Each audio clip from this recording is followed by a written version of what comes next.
I know you want your voice to be heard on this. So a number of women have come forward. They've made allegations against your husband.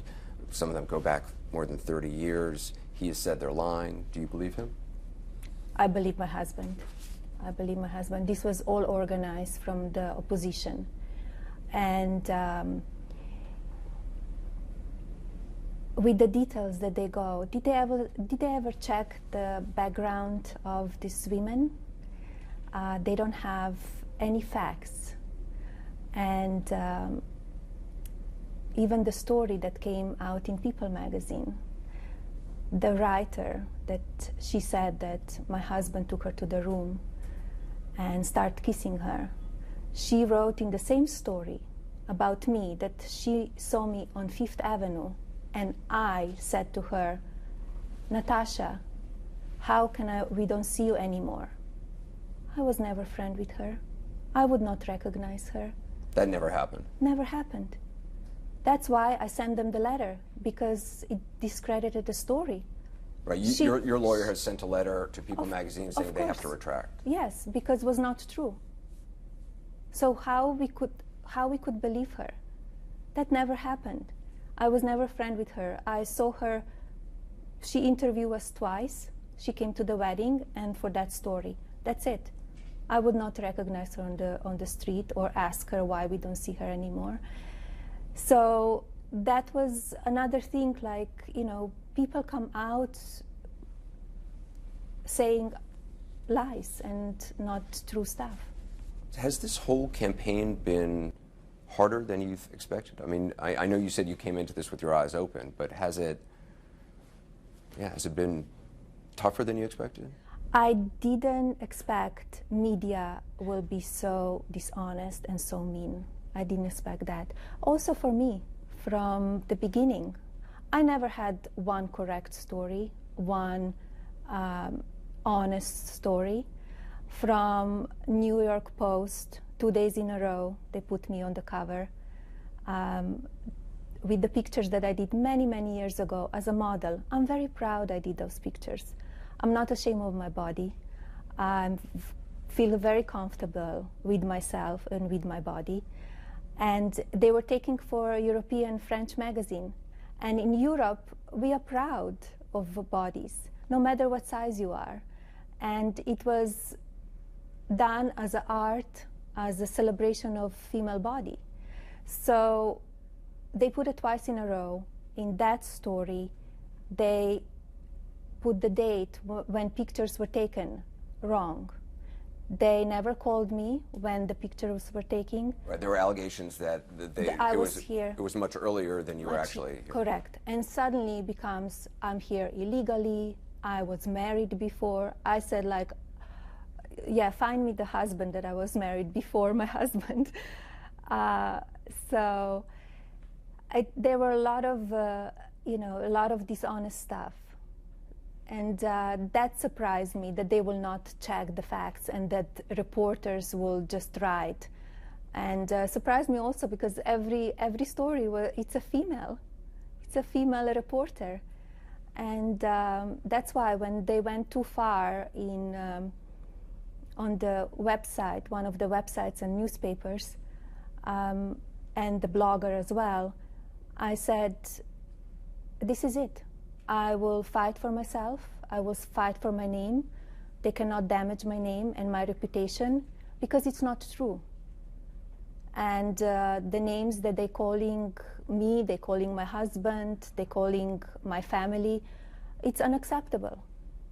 In defending himself, and your husband has, again, categorically said these allegations are all false. Yes.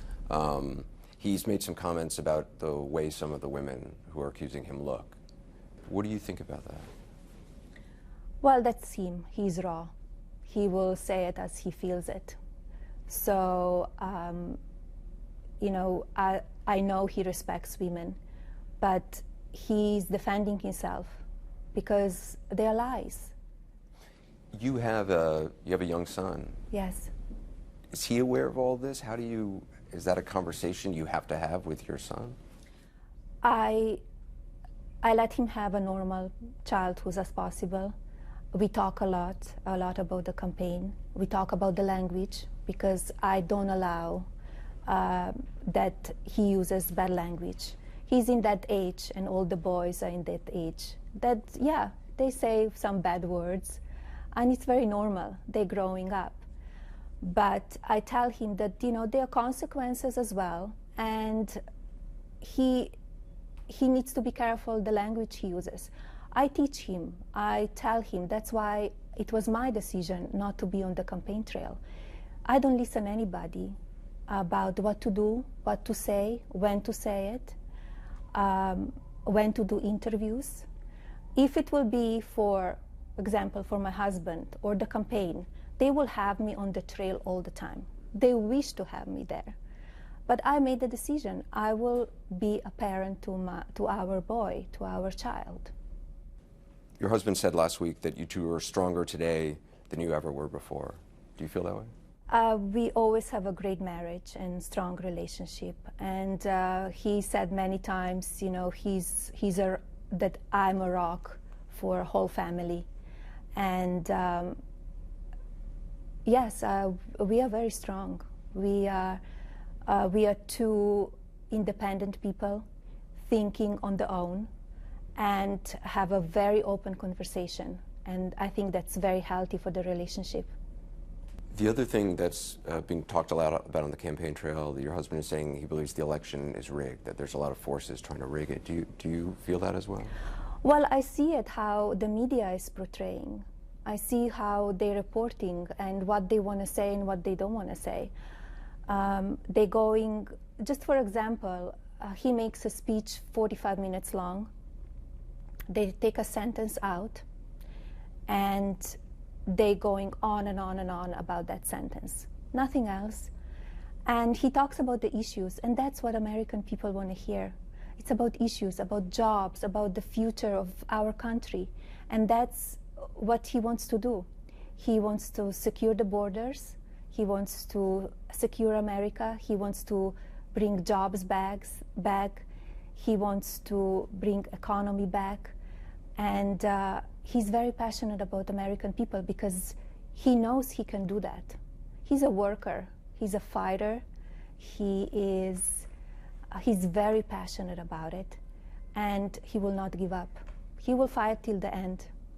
And he will fight for American people as he's fighting now for himself. You have one more debate coming up. Do you Yes. get nervous? No. You don't? No. I always said to him, be you, be yourself, be calm, be focused, stay on the issues, because American people, they want to hear what you will do for them. Because we discuss many times at home, and I know what is in his mind, and the way he can lead that country. We're 3 weeks to the election. If you could let the American people know one thing about your husband, what would it be? Because right now, the latest polls show, I think, more than 60% of people believe your husband made some sort of unwanted advances. What do you want those people to know? What would you say to them? That my husband is kind and he's a gentleman, and he would never do that. That everything was organized and put together to hurt him, to hurt his candidacy. Organized by the opposition? By opposition, yes. Media, Clintons? Media, Clintons, yes. You think they're working together? Yes, of course. Last time you and I spoke, you talked about what you would hope to do in the White House. Have you given more thought to that? Where is your thinking right now? Well, my passion is the same, helping children and helping women. And also I see now in 21st century, the social media, it's very damaging for the children. We need to guide them and teach them about social media, because I see a lot of negativity on it, and we need to help them.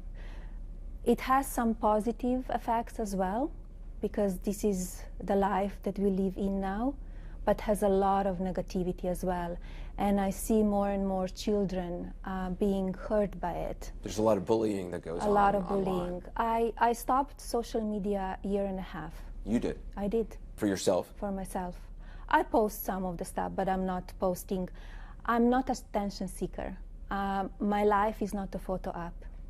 And I decided not to be on social media anymore because I see the negativity, and it's not healthy. It's not healthy. Do you tell Mr. Trump to not tweet so much? Yes, but that's his decision. He's an adult. He knows the consequences. I give him many advices, but you know, sometimes he listens, sometimes he doesn't, and he will do what he wants to do on the end, as I would do what I want to do. This has obviously been a difficult time. How are you holding up? How are you doing? I'm great. I'm very strong. I'm very confident, and I live my life. I take care of myself and of our son and my husband, and I'm doing great. When you came down that escalator more than a year ago, the day your husband announced the campaign, did you ever expect all this stuff would come out, these allegations would be made, that you would have to be sitting here defending him?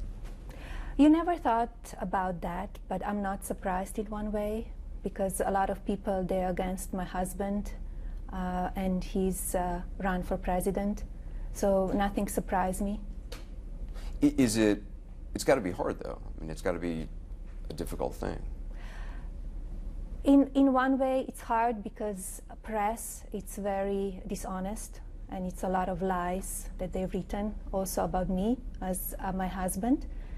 And you need to defend yourself all the time. As you may heard, I filed a few lawsuits, and I'm in the court now because they accuse me of doing stuff that I never did in my life, and they wrote lies.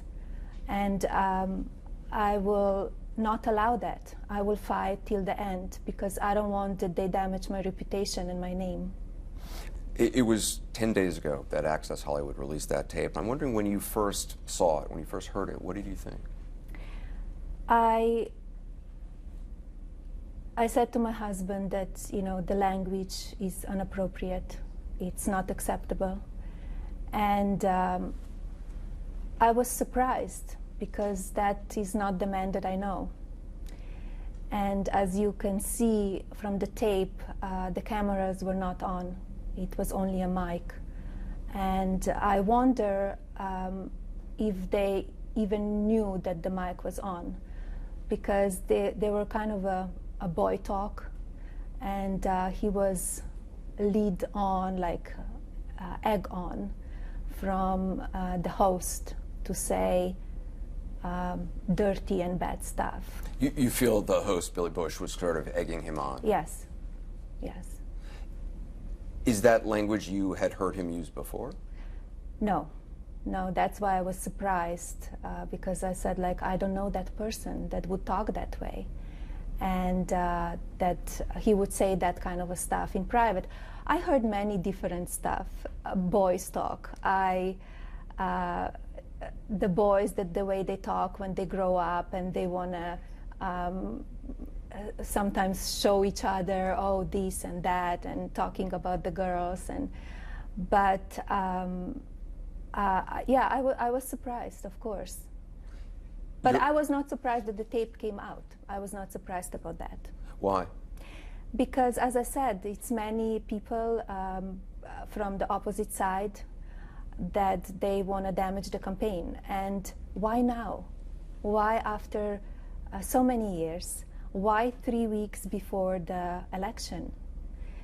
Your husband has said maybe that he felt the Clintons had something to do with it, or the media. What do you think? Well, it was the media. It was NBC. It was Access Hollywood. It was left-wing and left-wing media. And you could see that. And the way it comes out was everything was organized. Every Friday something comes out. So they play. And it was hour after hour. I watched TV, was hour after hour, bashing him, because they want to influence the American people how to vote. and they're influencing in the wrong way. The information about your husband's 1995 taxes were released right before the first debate, then this came out just days before the second debate. You're saying that's not a coincidence? No, that was all organized. Yes, they planned that way because they don't want to talk. The opposition doesn't want to talk about WikiLeaks and the emails and Benghazi and all the rest of the stuff. They don't want to talk about it. So they said, let's do something so we will hurt his campaign. The Washington Post leaked the tape, and they released the tape. NBC had it they said they had it for several days, mm-hmm. and they were reviewing it. But you believe that that the NBC could have released it. You think they knew about it long ago? Yes, they knew a long time ago. And I'm sure they did.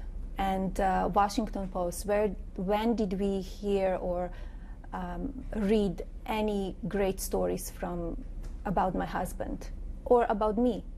The true stuff, the facts, the real stuff. Or New York Times, we never read. They bashing. You feel they've been very unfair? Yes. Your husband said that, well, he said he apologized to you after the tape, and that you accepted the apology. What was that conversation like? Can you talk about it? Well, what we talk in private, I will keep it private. And he apologized. I accept his apology. I hope the American people will accept it well. And it was many, many years ago. He's not the man that I know. And as I many times said, and he said it as well, it's very hard, especially for him, when he decided to run for presidency, because he did so many stuff in his life. He was on so many tapes, so many shows, and we knew that tapes will come out, people won't want to go against him. But my husband is real, he's raw, he tells it as it is. He's kind, he's a gentleman, he supports everybody. He supports women, he encourages them to go to the highest level, to achieve the dreams. He employs many, many women. And as you can see, I see now, it's a lot of backlash on the media, the way they treated him.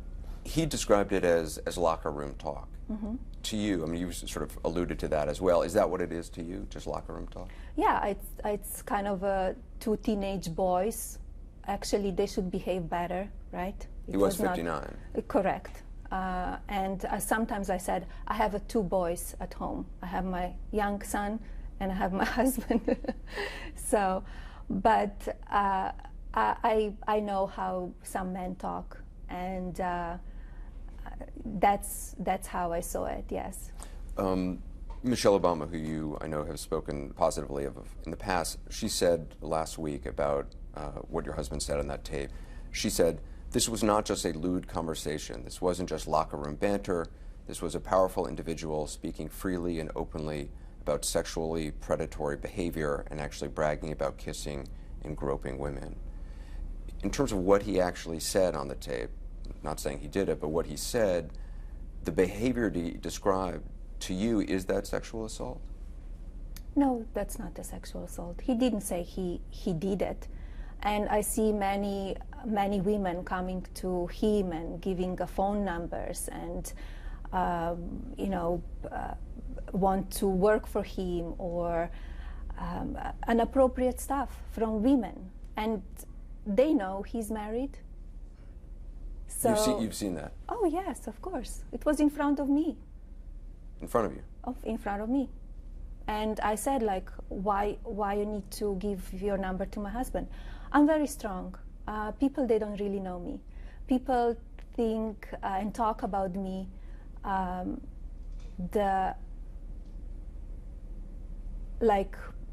Melania, oh, poor Melania. Don't feel sorry for me. Don't feel sorry for me. I can handle everything. And for people talking like that, I see in the press a lot, almost like celebrities or people, they think they're celebrities.